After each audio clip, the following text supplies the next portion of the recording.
الرحمن الرحيم سلام الله عليكم ورحمة الله تعالى وبركاته كلنتو وعن وناكسن داوديال مeel kasto daafaca caalamka joogtaan ku soo dhawaada warka Rays TV xarunta saddexe magaalada Muqdisho anigu Baaji Cabdullaahi Salaad Baaji Ismaarta ayaa idin la socodsiinaysa qodobada ugu waaweyn warkeenad ku daawan doontaan waxa kamid ah loolanka u dhaxeeya musharaxiinta madaxweynaha Soomaaliya ayaa waqtigan meel adag maraya kadib markii la shaaciyay waqtiga la qabanayo doorashada madaxweynaha Soomaaliya kooxda al-shabaab ayaa madaafiic ku garaacay xero ay ku sugnaayeen howlgalka admiso ku yaala gobolka Shabeellaha Dhexe khilaaf adag ayaa soo kala dhaxgalay mudanayaasha golaha deegaanka ee magaalada Burco laba Filistiiniyiin ah ayaa weerar ay ku qaadan ku dilay 3 qof oo Israa'iiliyiin ah afar kalena way ku dhaawacmeen daawadayaal qodobadaasi waxay ahaayeen qodobadii ugu waaweynaa warka Rays TV haatan u diyaar garooba kuwa kale faahfaahsan iyo hadba wixii noogu soo kordha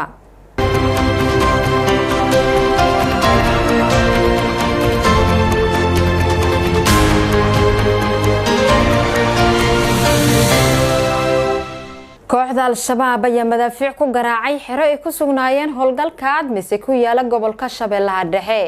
weerarkan ayaa si gaar ah uga dhacay ceel baraf ee gobolka Shabeellaha Dhexe waxaana jiro khasaaro dhimasho iyo dhaawac leh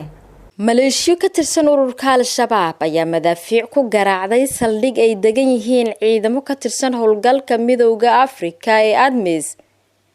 kaasoo ku yaalo deegaanka Mirtaqo oo u dhow deegaanka ceel baraf ee gobolka Shabeellaha Dhexe sida ay xaqiijiyeen dadka deegaanka madaafiicda ay soo tuurtay kooxda al-shabaab ayaa waxay ku dhaceen gudaha deegaanka waxaana jiro khasaaro iskugu jiro dhimasho iyo dhaawac inkastoo aan tiro sax ah lahayn sidoo kale ciidamada midowga Afrika ee admis ayaa doonkooda weerarka madaafiicda ah ka jawaabay iyaga oo madaafiic ku garaaceen duleedka deegaanka ceel baraf ciidamada admis ayaa weerarka kadib sameeyay howlgal baaritaan ah kaasoo ay ugu jawaabeen weerarkii lagu soo qaaday waxaana la sheegay inay dhibaato u geysteen dad shacab ah weerarkan ayaa ku soo aadayo xilli 3 bishan ay al-shabaab weerar qaraxyo ku bilowday ku qaadeen saldhigga ciidamada admis deegaanka ceel baraf kaasoo ay geysatay dhimasho iyo dhaawac al-shabaab ayaa sheegatay in weerarkaasi ku dishay ciidamo ka tirsan kuwa Burundi oo kor u dhaafayo 100 halka la sheegay inay nolol ku qabteen kuwa kale sargaal ka tirsan ciidamada Burundi ayaa xaqiijiyay in weerarkaasi looga dilay 30 askari halka dhaawac uu gaarayo 20 sidoo kalena wuxuu sargaalka sheegay inay nolol iyo geeri ku laayihiin 10 kale sargaalka Burundi u dhashay oo codsaday inaan magaciisa la sheegin sababtoo ah looma ogola inuu la hadlo saxaafadda ayaa sheegay in 10 askari ay isla goobta ku dhinteen halka inta kale ay dhaawaci soo gaaray u dhinteen waxa sidoo kale uu sheegay inay jiraan askar la laayahay ururka al-shabaab ayaa iyagu waxay sheegteen inay dileen 173 u dhashay Burundi sheegashadaasoo aan si madax banaan loo xaqiijin karin wararka qaar ayaa sheegaya in saldhigga ciidanka Burundi markii weerar ka dhacayay ay ku sugnaayeen 161 askari sargaalka Burundiga ah ayaa xaqiijiyay tiradaasi kooxda al-shabaab ayaa inta badan qaada weeraro qorsheysan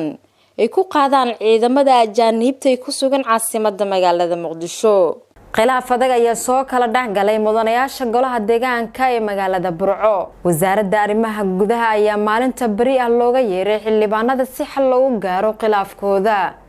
warkaasi waxa inoo faahfaahinaya wariyeena Cabdi Xareed khilaaf adag ayaa soo kala dhaxgalay mudanayaasha golaha deegaanka ee degmada Burco xilli waqtigan ay golahaasi intooda badan ay yihiin dhalinyaro ay bulshadu si weyn ugu rajo qabeen in isbedel muuqda ay ka sameeyaan magaalada khilaafkan oo curashadiisu ka bilaabmay arrimo shaqo oo la isku fahmi waayay ayaa sababay mudanayaasha qaarkood inay isbahaysi sameystaan isla markaana abaabulaan oo la ka dhan ah maayirka iyo maayir ku-xigeenka magaalada Burco khilaafkan oo aan ahayn markii koowaad ee uu qarxo ayaa sidoo kalena xogaha Rays TV helaya waxay iftiiminayaan in wasaaradda arrimaha gudaha ee Somaliland ay soo faragelisay isla markaana xarunta maalinta bariya loogu yeedhay maayirka iyo maayir ku-xigeenka iyo xubno kamid ah golahaasi oo kuwa saluugsan hab shaqeedka gudida fulinta sidoo kale xogayaha dawladda hoose ee degmada Burco ayaa isna ku sugan waqtigan magaalada Hargeysa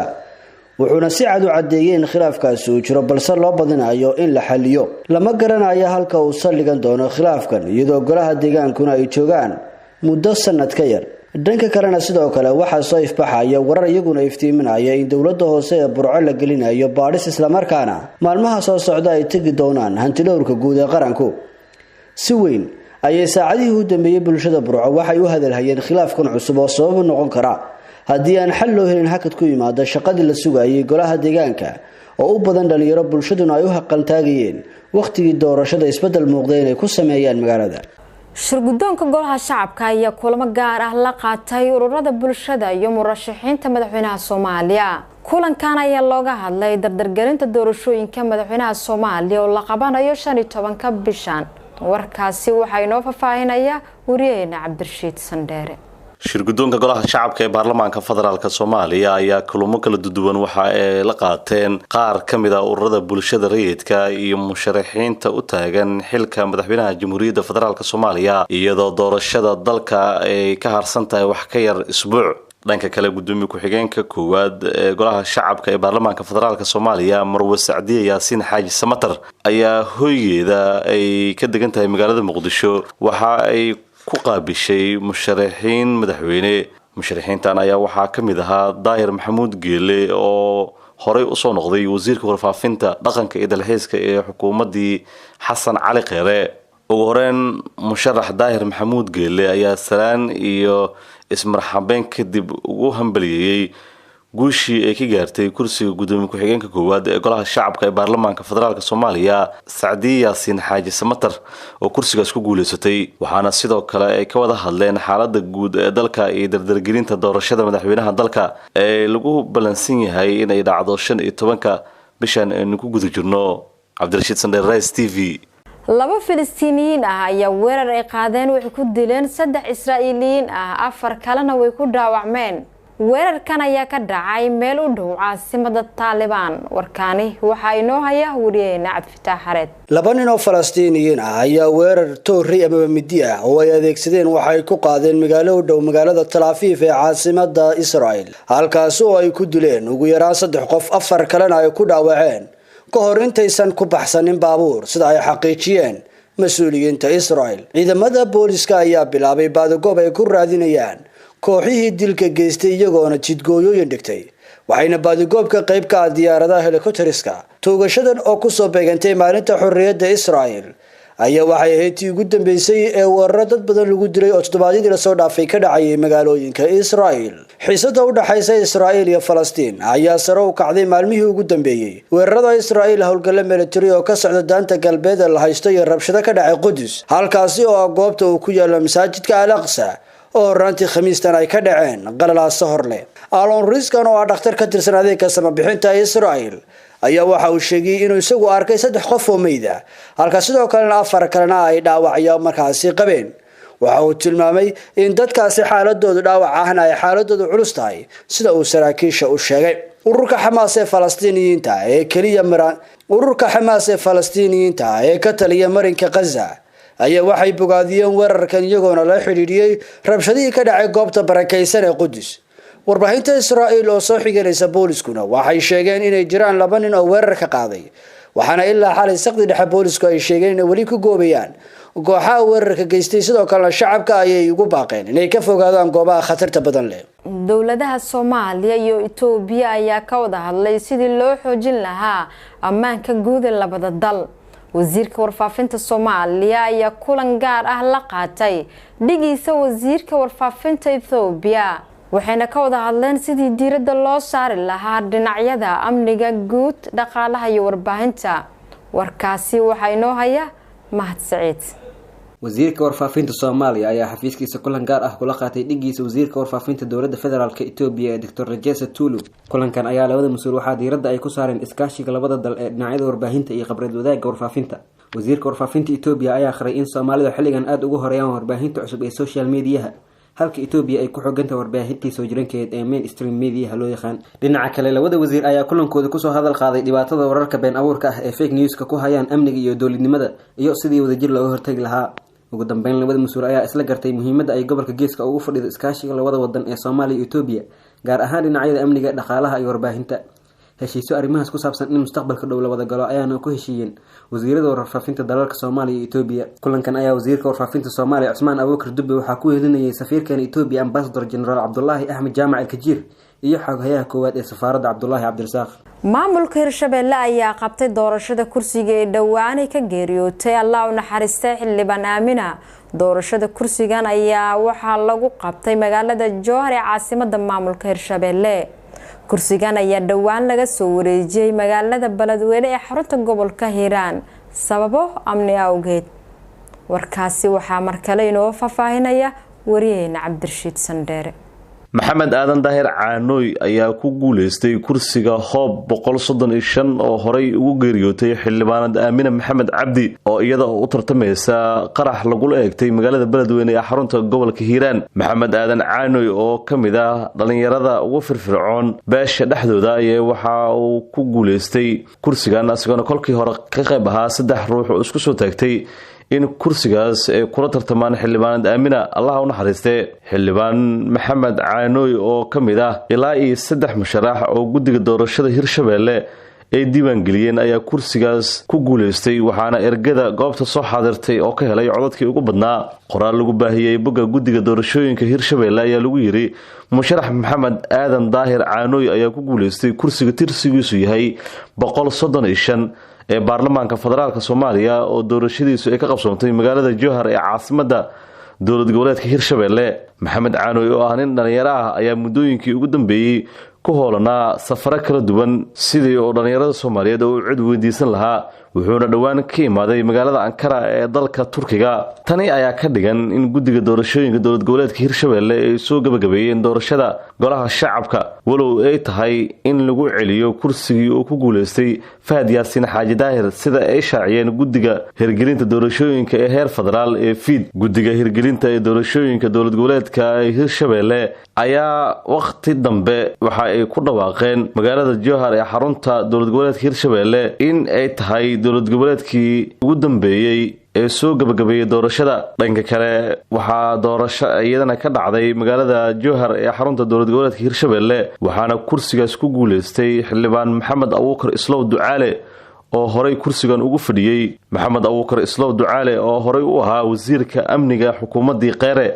ayaa waxa uu ku guuleystay in uu ka mid noqdo xildhibaanada golaha shacabka ee baarlamaanka federaalka Soomaaliya waxaana lagu tiriyaa xildhibaanka in uu xiriir fiican oo la leeyahay madaxweynaha dowlad goboleedka Hirshabelle Cali Guudlaabe. sidoo kale waxa uu qayb ka yahay saaxiibka koowaad ee Qeere maadaama uu qayb ka yahay dadka qaybta weyn ka qaatay ololihiisa in uu madaxweynaha Soomaaliya u noqdo. maxamed Abuukar Islow Ducaale oo bogga uu Facebook ku leeyahay qoraal soo dhigay ayaa waxa uu mahad celiyay waxgaradka dhaqanka Soomaaliyeed oo u gartay in kursigan oo mar labaad uu ku matalo wuxuuna sheegay in uu ka shaqeyn doono danta dadkii soo doortay oo kursigan uu ku matalayay. doorashada dowlad goboleedka Hirshabelle ayaa la soo gabagabeeyay iyadoo shaki iyo walaac laga muujinayo kursiga oo Fahad Yaasiin hore ugu soo baxay waxaana kursigaas hore u joojiyay guddiga doorashooyinka ee heer federaal. Cabdirashiid Sandheere, Rise TV. dowladda Mareykanka ayaa si adag ugu hadlay dagaal dhawaan ka dhacay deegaanka Ceelbaraf ee gobolka Shabeellaha Dhexe. dowladda Mareykanka ayaa sheegtay inay ka go'an tahay taageerada howlgalka midowga ADMIS iyo ka hortagga dhibaatooyinka kooxda Al-Shabaab ee ka dagaalama Soomaaliya. warkaasi waxaa markale inoo faahfaahinayo wariyaheenna Anas Soomali. dowladda Mareykanka ayaa si adag u cambaaraysay weerarkii 3 bishan lagu qaaday xeerada Ceelbaraf oo ka tirsan gobolka Shabeellaha Dhexe kuwaas oo ku sugnaayeen ciidamada Burundi oo ka tirsan howlgalka midowga Afrika ee Soomaaliya ATMIS. qoraal uu soo saaray afhayeenka wasaaradda arrimaha dibadda ee Mareykanka Ned Price ayaa lagu sheegay in Mareykanku uu tacsi u dirayo ciidanka dalka Burundi isagoo tacsiyeynaya qasaarihii ka soo gaaray weerarkii ka dhacay deegaanka Ceelbaraf oo ay geysteen kooxda Al-Shabaab. afhayeenka wasaaradda arrimaha dibadda dalka Mareykanka ayaa sheegay in dalkiisa uu garab taagan yahay ciidanka Burundi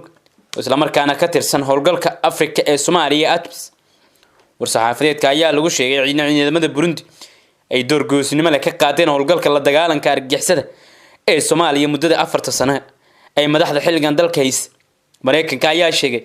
inay ka go'an tahay inuu weli sii wado taageerada uu siinayo howlgalka ATMIS inay ka hortagaan dhibaatada kooxaha argagixisada ee Soomaaliya ka dagaalama ay ku hayaan guud ahaan dalka. ugu yaraan 30 askari u dhashay Burundi ayaa lagu dilay 20 kalena waa lagu dhaawacay weerarkii Sabtidii ay ku qaadeen saldhigga Ceelbaraf ee gobolka Shabeellaha Dhexe. sarkaal Burundi u dhashay oo codsaday in magaciisa la sheegin sababtoo ah looma ogolo inuu ka hadlo saxaafadda ayaa sheegay in 10 askari isla goobta ay ku dhinteen halka inta kale dhaawacyo uu soo gaaray qaarkoodna u dhinteen. wuxuuna sheegay inay jiraan askar ilaa xilligan la eeg kooxda Al-Shabaab ayaa iyagu waxay sheegteen inay dileen 173 u dhashay Burundi. sheegashada Al-Shabaab oo aan si madax badan loo xaqiijin karin